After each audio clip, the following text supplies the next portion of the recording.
पतरे पेड़ पतैया अब पतरे लहरिया बीच डोले नैया तब पतर पतर बनावा के पतरे पतैया ताहिर पतैया के लाली चटका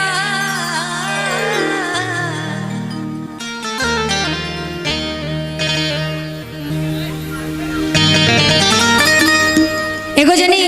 अपना सैया के देख के कहा तरीका से हम बहुत साफ सुथरा गीत गाइले भैया हमार पहचाने साफ सुथरा गीत से हमारा मुँह ना निकलेला सुंदर बा ना तनी भैया जी मुम कहला एकदम छोट का मटकी रख ले बड़ा पेट में भौजी के चुनाव जब लड़ावे जाइबा तो बहुत मेहनत पड़ी तनी स्मार्ट हो जाइबा तो अगल बगल का भौजाई लोग एकदम तोके देखिए के वोट दे दी है ठीक बा।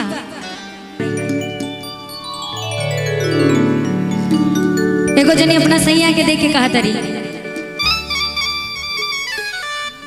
के पतरे लवंगिया पतरे पेड़ पतैया अब पतरे लहरिया बीच डोले नैया तब पतर पतर पनावा के पतर पतैया ताहिर पतैया के लाली चटका आगे माई पातर पातर पियावा के डाढ़ लचकार आगे माई पातर पातर पियावा के डाढ़ लचकार के आगे माई पातर पातर पियावा के डाढ़ लचकार पतर लवंगिया पतर पेड़ पतैया हो पतर लहरिया बीच डोले नैया पतर लवंगिया पतर पेड़ पतैया पतर लहरिया बीच डोले नैया तब पतर पतर बनावा के पतर पतैया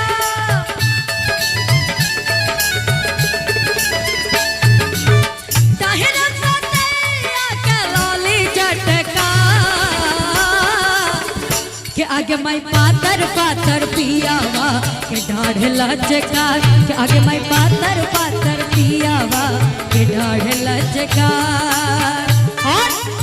पीपर के पतवा पे लिख दी दिल की बात पीपर के पतवा पे लिख दी दिल की बात आई है हवाएं लेके पिया जी को साथ पीपर के पतवा पे लिख दी दिल की बात आई है हवाएं लेके पिया जी को साथ के आगे माई पातर पातर पियावा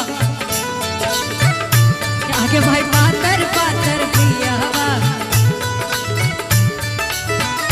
कहा तरीके से कि इतने नहीं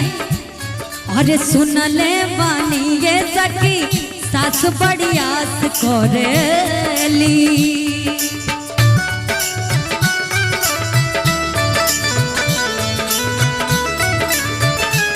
अरे हमारा पे ऊ तो एहो विश्वास करेली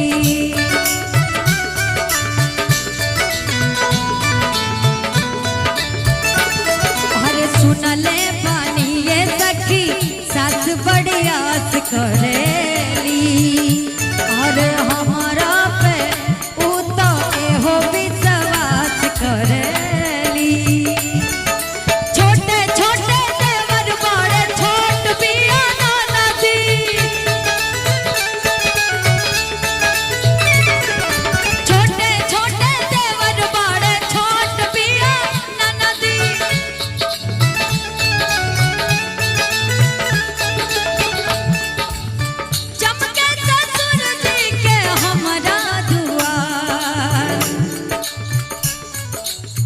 रुकेगा अच्छा आप लोग को मजा आ रहा है कि नहीं पक्का देखो बात बताएं भैया हम फूहर पातर गीत ना गाइला हमें और ये बात जान लीजिए एक पहली लड़की हूँ कि मैंने बहुत कम समय में आपके बिहार से मुझे बहुत प्यारा आशीर्वाद मिला है एक अपने मिथिलांचल और बिहार की धरती पे के लिए ताली हो जाए मेरी पहचान बिहार से ही हुई है और मैं बहुत साफ सुथरा गाती हूँ ताकि अगर आपकी मम्मी भी आई हैं उनको भी सुनने में अच्छा लगे आपके पिताजी भी आए हैं आप अगर मोबाइल में सुने तो भी कहे कि कौन लड़की गावती है बड़ा ठीक गावती है साफ सुथरा गावती है सही बात बना अने आजकल का तो ऐसा ऐसा गाना चला तो भाई पता नहीं छिल डाव पता नहीं का ए भाई हम तो विरोधी बनता नहीं है इतना मैडम ऐसे भी हमारे बहुत बड़ बड़ दुश्मन हाँ